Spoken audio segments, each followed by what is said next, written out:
We all know why most arcades close: high rent, the rise of home computers, or just plain old lack of interest. But sometimes the reason a multi-million-dollar gaming centre vanishes is much, much weirder. I'm talking about world-class arcades shut down by things that have nothing to do with gaming. We're going from invisible environmental threats that turned hardware into poison to bizarre local laws that turned screens into mirrors, and even a criminal conspiracy that literally broke the laws of physics to rob its players. These aren't just business failures, these are impossible game overs, where the hardware doesn't just break, it becomes illegal to even touch. To see how strange it can get, we have to go all the way back to 2011 to a place where the staff had only hours to get up and go, and the machines they left behind were left to rot, breathing in a disaster. Let's do this.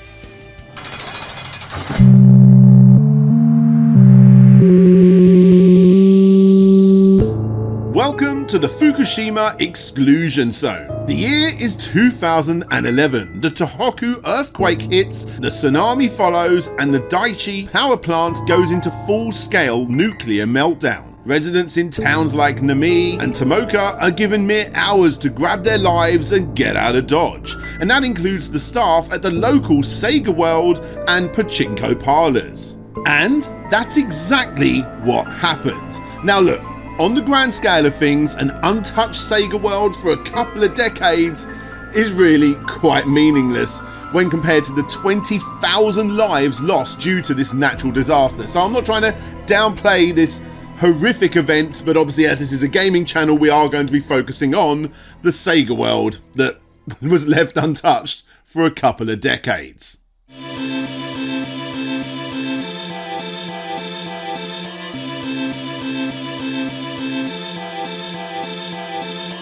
Because it's become a bit of an urban explorer's paradise over the last decade or so, looking like, well, exactly like what you would expect. A completely abandoned SEGA World with owners forced to leave because of a nuclear meltdown.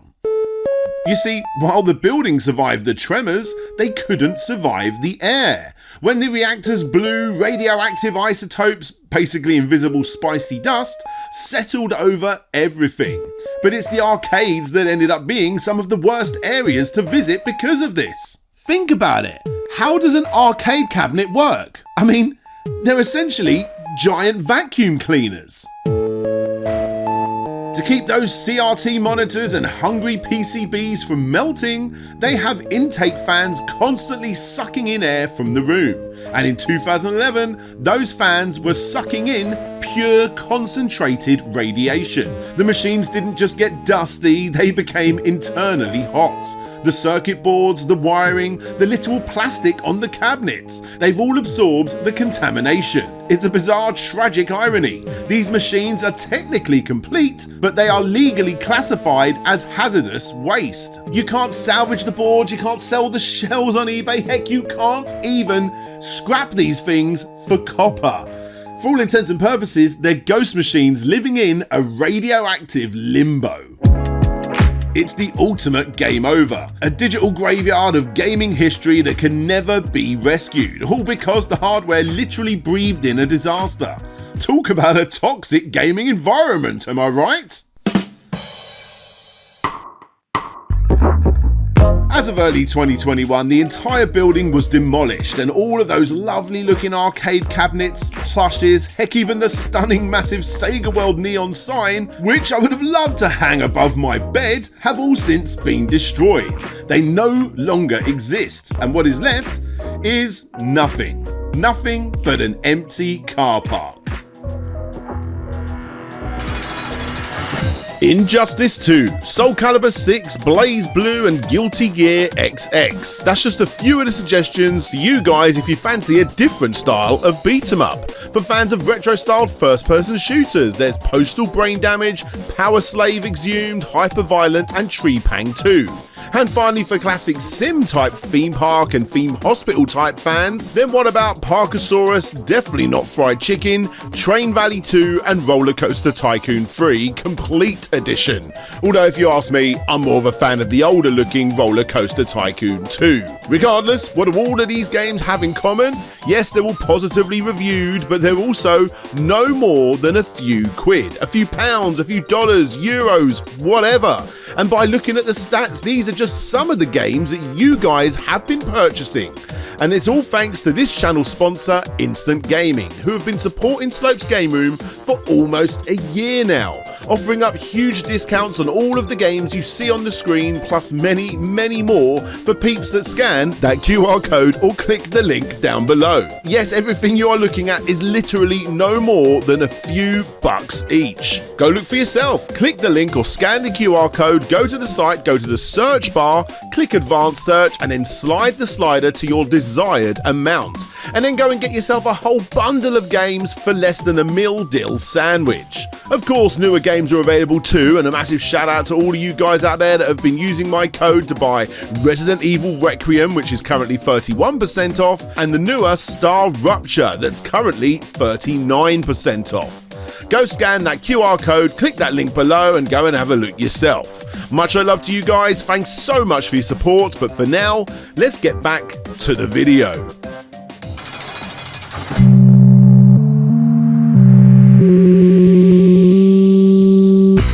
For this next segment, we're going to move from Japan to Canada, or to be more specific, British Columbia, and to be even more specific again, places like New Westminster and Maple Ridge. Because in the 80s and 90s, local councils weren't just worried about arcade centres, they were worried about what was happening between the arcade cabinets. To the pearl-clutching Karens in the suburbs, arcades weren't just centres for entertainment, they were literal hell, where kids went to go and do drugs, skip school, and I suppose take lessons in how to become better hoodlums. But, give them their due, instead of banning these arcades outright, like many other places did, they came up with a solution that would benefit everyone: the Window Transparency Bylaw.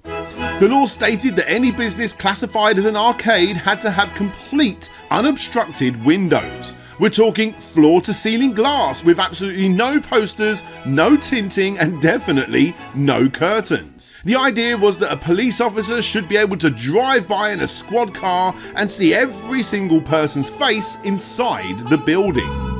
Now, if you've ever played a video game in your life, and I'm guessing if you've watched this channel, you have, you may notice a bit of a glaring, literally glaring, issue with this law. Most arcade monitors from that era were CRTs. They're basically just giant glass magnets for reflections. By forcing arcades to become fishbowls flooded with natural sunlight, the city essentially made the games unplayable. You couldn't see the screen, you just saw your own disappointed face reflecting back at you in the Canadian sunshine. The operators were caught in a catch-22. If they put up some UV film over the glass, they were breaking the law. And if they didn't do that, the innocent players out there wouldn't be able to see their fatalities in Mortal Kombat. Many legendary spots in the lower mainland eventually folded because they simply couldn't find a building that satisfied the police's need for surveillance, whilst also providing a decent gaming environment.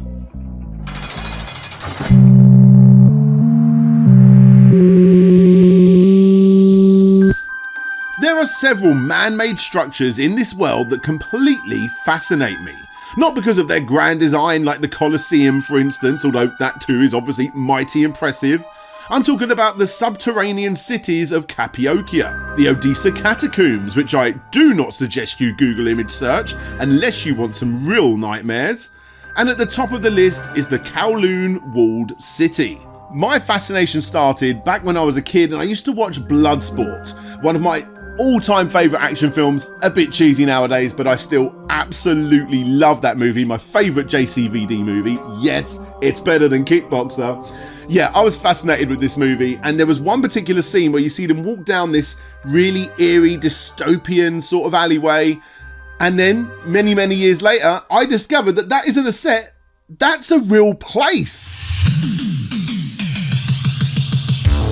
Yeah, okay, the Kumite itself, which was supposedly hidden within these same walls, that wasn't real, but this one scene was. A small section, a block if you will, in China that for a time wasn't policed by the Chinese government or the British, and as a result became the go-to place for illegal immigrants, illegal activities and large families who couldn't afford to live anywhere else. It originally started off small, but over time this one block of land continued to build inwards, then upwards, and then everywhere else in between. No sunlight could break through to the bottom levels that were lit by fluorescent tubes powered by stolen electricity.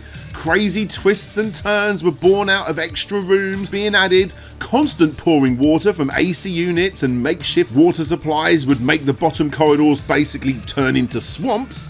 And all of the 14-story high buildings eventually became intertwined with no rhyme or reason to any of its layouts, directly underneath low-flying planes that went over every several minutes. People went in, and then for a very long time they wouldn't come out, because if you didn't live there, it was so easy to get lost within this maze of houses and corridors, especially if you went up a level. As you would expect, the City of Darkness, as it would eventually be known, became a hotbed of crime as multiple gangs set up shop within the restricted zone that police officers refused to enter. If someone committed a crime outside, all they had to do was run inside, and if you were brave enough to follow them in, the likelihood of you finding them was almost zilch. Prostitution, opium dens, and multiple factories and businesses not only to offer dentistry services without a proper license, or illegal meats like dog meat. Also, because they didn't have to pay any tax on what they were producing for residents inside and outside of this lawless city. However, besides all of that, it was also home to 50,000 residents. People that built up places of worship, schools, nurseries, shops, anything they could to help one another in this incredibly dangerous structure. Eventually, the place got torn down and is now a park. But the legacy lives on, with plenty of movies being inspired by the Kowloon walled city itself. In fact, it became so legendary that one obsessed individual built Warehouse Kawasaki. This wasn't just some cheap movie set, it was a 5-story masterclass in atmosphere. The designers were so obsessed with the walled city's seedy reputation that they actually imported trash and rusted scrap metal from Hong Kong to decorate the floors. They hand-painted every sign and even played recorded audio of Cantonese street chatter and dripping pipes to complete the immersion. It was universally respected as a work of art that it became a pilgrimage site for gamers, photographers and fans of that cyberpunk aesthetic. It was the only place in the world where you could feel the grit of the walled city whilst playing a pristine cabinet of Outrun or Street Fighter 2. But here is the twist of irony that really stings. The original walled city was a lawless fortress that survived for nearly 100 years against the combined might of 2 world superpowers. It was essentially unstoppable. Yet Warehouse Kawasaki, the safe, legal and highly profitable arcade, got taken down for a much more mundane reason: a lease agreement. In 2009, the arcade announced it was closing for good. It wasn't because they ran out of money and it wasn't because of a police raid. The owner of the land simply didn't renew his license. In a matter of weeks, one of the most incredible gaming environments ever built was gutted and tossed into a landfill. I'll be honest with you guys, outside of the legendary SEGA arcades of Akihabara, this is one of those places that I'm genuinely gutted I never got to visit. We spent a century trying to kill the real walled city because it was dangerous, only to lose the arcade/museum rendition because of a signature on a piece of paper. It's the ultimate game over, a world of history, art and imported Hong Kong tat, all gone because the landlord wanted the space back. Absolutely tragic.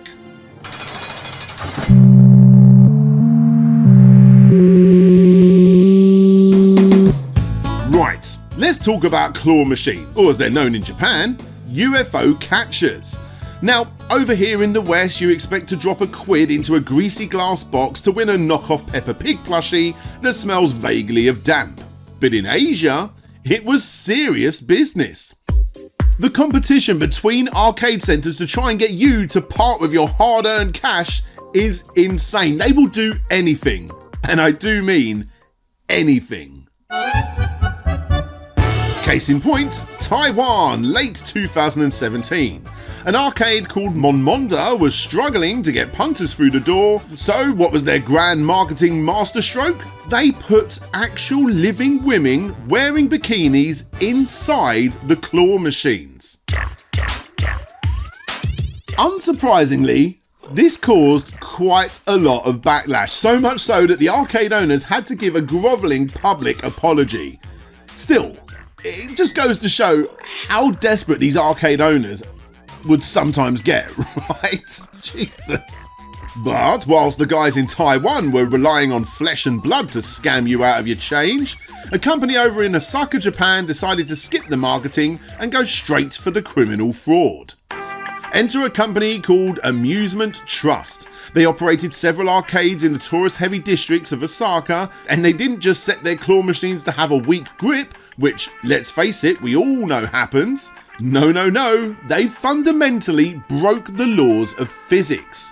They modified the internal software of the machines to ensure the claw would never close hard enough to win. We're talking about machines here that used a pair of mechanical scissors to snip a string holding a rather large prize. They actually altered the mechanism so that the blades couldn't physically shut all of the way, unless a staff member hit a hidden remote control. And yes, those staff were in on it. They would spot a tourist that was looking at like a Nintendo Switch or a drone and then entice them in with a free go. And then once they've had their free go, they would be hype men. They would be, go on, one more go, guilting you into playing and paying more. Because the players thought they were just about to win, they kept feeding the machine money. Some poor victims ended up dropping over 300,000 yen. That's well over 2 grand in pounds or nearly 3,000 in US dollars in a single afternoon, trying to win a console that cost a fraction of that price. But in December 2017, the Osaka police finally had enough.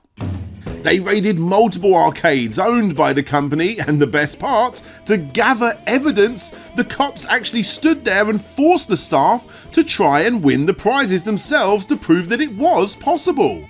But obviously, they couldn't. The owner and 5 of his employees were literally arrested on fraud charges, and the arcades themselves were instantly shut down and shuttered.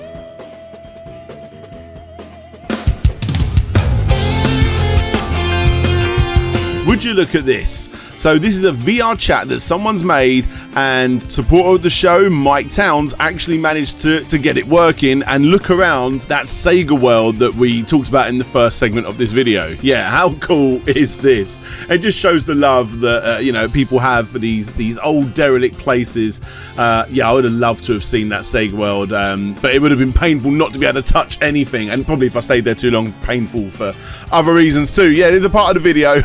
there's a transition for you. This is the part of the video where I give a massive shout out to all of my supporters, including Mike Towns there, and everybody else that supports the show, that allow me to make these videos every single week. Thank you guys so much. All of these names that you see down here, these are the people that are getting big shout outs. These are the people that see videos early, see exclusive behind the scenes stuff, what I'm working on next, all that jazz.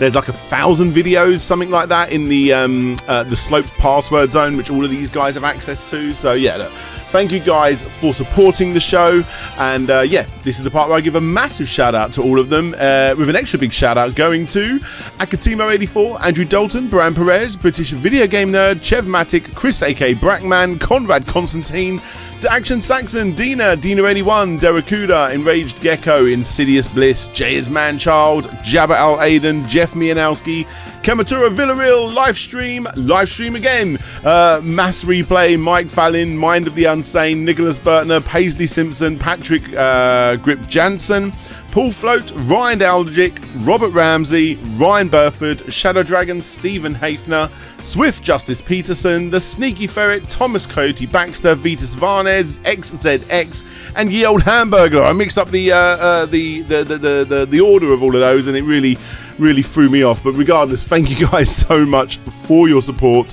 If you guys want to check out how you can support the show, there's links down there to go and check out my Patreon or YouTube members, and you get to see what I'm working on. And like I say, there's loads and loads of stuff in the password zone. Hope you guys like all of that. Anyway, I'm going to end it here. It's Mother's Day here in the UK, so I'm going to go chill out and watch Zootopia 2 with the family.